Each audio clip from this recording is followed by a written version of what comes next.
Hey guys, it's Alex, and today I'm here with a book review for The Truth About Forever by Sarah Dessen. This is a young adult contemporary romance about a girl named Macy whose father died the year before. Macy witnessed his death, and ever since then she's strived to be perfect in every way. Then she joins a catering company and learns that a little chaos is not necessarily a bad thing. I gave this book 5 stars. This is my favorite Sarah Dessen novel. This is the only one I've ever given 5 stars, and I've read all of her books. This one is just amazing to me in every way. I think it deals with grief so incredibly well. Macy tries to grieve in the right way. She tries to grieve in the way that her mother appears to be grieving.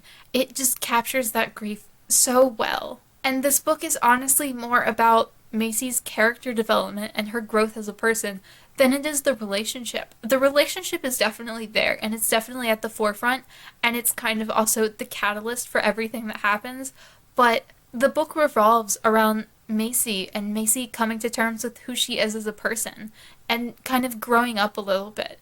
And I really love that. Macy is one of my favorite Sarah Dessen characters, and I love watching her let go of the idea of perfection and letting herself be happy instead. I think it's wonderful.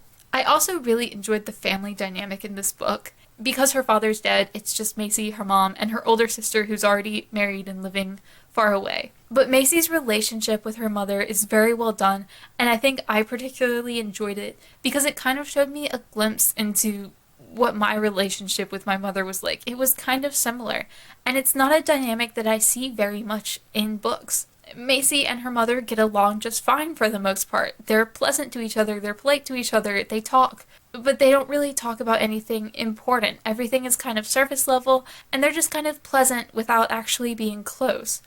But their relationship is an incredibly important part of the story, and I think I enjoyed that because it really showcased a similar family dynamic to the one that I had. And it was nice to see that in a book because it's not something that I think is very common, at least as a strong element of the story. If a family relationship is like that, it's usually used as a way to write the family out of the book.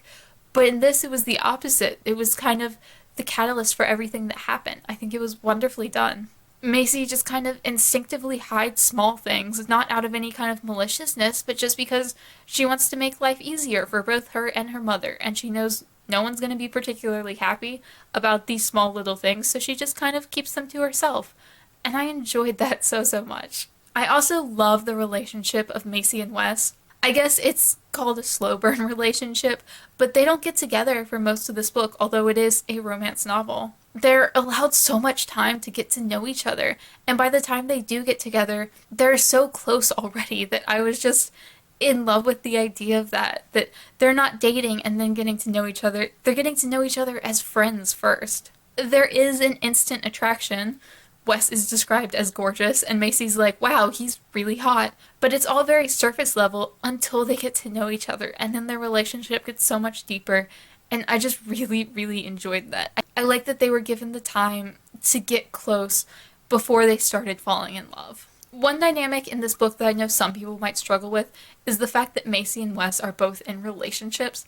There's no cheating in this book, there's explicitly no cheating, but they do flirt a little bit, and they do both have feelings for each other while involved with other people, technically, although both of their relationships are on hold for the summer.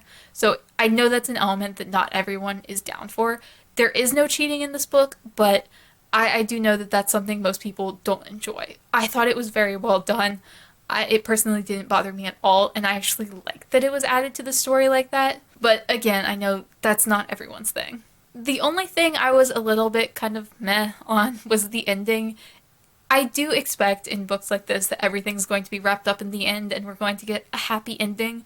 But I think in this book it went a little bit too far. It was just a little bit too picture perfect of an ending. It is a romance novel. I do expect that happy ending, but it was just a little bit too much in this book. I wish it hadn't been quite as picture perfect as it was. But it was still a wonderful book, still a book that I loved. If you like YA contemporary romances, I highly recommend picking this book up. There's so much emotion in it and so much heart, and it's wonderful. It's just one of those books that I can get behind 100%, and I enjoy it. I've reread it a few times now, and it always holds up. Let me know down below if you've read The Truth About Forever and what you thought of it if you have. And as always, thank you guys so much for watching, and I will see y'all again soon.